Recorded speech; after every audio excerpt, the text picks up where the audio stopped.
بسم اللہ الرحمن الرحیم۔ السلام علیکم ورحمۃ اللہ وبرکاتہ۔ حیات المعظم فی مناقب سیدنا غوث اعظم رحمۃ اللہ تعالی علیہ میں نقل کیا گیا ہے کہ نائب مصطفیٰ تاجدار بغداد پیر ثانی قطب ربانی محبوب سبحانی سیدنا غوث اعظم رحمۃ اللہ تعالی علیہ اپنے چند مریدین کے ساتھ عراق کے کردستان علاقہ میں تشریف لے گئے۔ یہ پوری بستی کئی لاکھ افراد پر مشتمل تھی اور ان کا مذہب عیسائیت تھا۔ طبیعت کے لحاظ سے بہت سخت قوم تھی۔ اسلام کا پیغام آنے کے باوجود سینکڑوں برس گزر جانے کے بعد اس قوم کے لوگ عیسائیت پر قائم تھے۔ آپ رحمۃ اللہ تعالی علیہ نے ان کے مرکز میں پہنچ کر ان کے بڑے بڑے سرداران قبائل کو دین اسلام کی دعوت دی۔ آپ کی اس دعوت اسلام پر ان کا ایک پادری سامنے آیا اور وہ اس قوم کا بہت بڑا عالم مانا جاتا تھا۔ وہ کچھ عرصہ بغداد شریف اور مصر میں بھی رہ چکا تھا۔ اس نے مسلمان علماء کرام سے کچھ حدیثیں بھی سن رکھی تھیں۔ آپ رحمۃ اللہ تعالی علیہ سے مخاطب ہو کر کہنے لگا کہ کیا آپ کے نبی صلی اللہ علیہ وآلہ وسلم کا یہ فرمان ہے، میری امت کے علماء کا درجہ بنی اسرائیل کے نبیوں جیسا ہوگا؟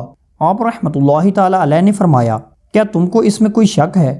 وہ پادری کہنے لگا، حضرت عیسیٰ روح اللہ علیہ السلام جو اللہ تعالیٰ کے پیغمبر تھے، ان کو اللہ تعالیٰ نے یہ معجزہ دیا تھا کہ وہ ٹھوکر سے مردہ کو زندہ کر دیتے تھے۔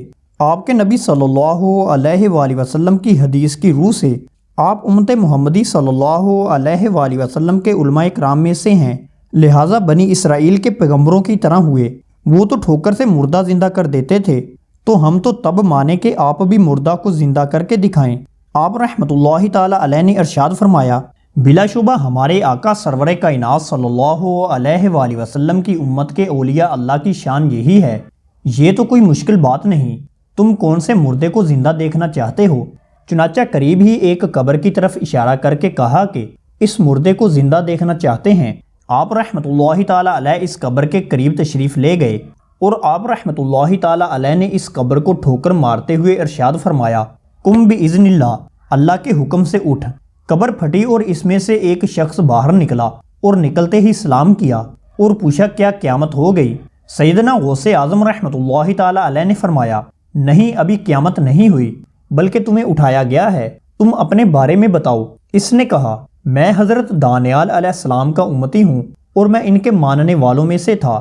میرا حال اچھا ہے اور یہ دین اسلام ہی برحق ہے اور فلاح و کامرانی اور نجات کا دار و مدار اسی دین کو قبول کرنے اور اس پر عمل پیرا ہونے میں ہے۔ سرکار غوث اعظم رحمۃ اللہ تعالی علیہ نے فرمایا، اب تم واپس جاؤ، تمہیں قیامت میں پھر اٹھایا جائے گا۔ یہ عظیم کرامت دیکھ کر وہاں موجود تمام کردوں نے اور اس عالم نے اسلام قبول کر لیا اور اس طرح کرد قبائل نور اسلام سے منور ہو گئے۔ پھر یہ لوگ اسلامی لشکر میں شامل ہو گئے۔ صلاح الدین ایوبی رحمۃ اللہ تعالی علیہ کا تعلق بھی اسی کرد قوم سے تھا۔ ان کے والد بھی اسی دوران اپنی برادری کے ساتھ مسلمان ہو کر حضور غوث اعظم رحمۃ اللہ تعالی علیہ سے بیعت ہوئے تھے اور بعد میں ملک شام کے زنگی سلاطین کے بہت بڑے فوجی جرنیل بنے۔ اللہ تعالیٰ کی ان پر رحمت ہو اور ان کے صدقے ہماری بے حساب مغفرت ہو، آمین یا رب العالمین۔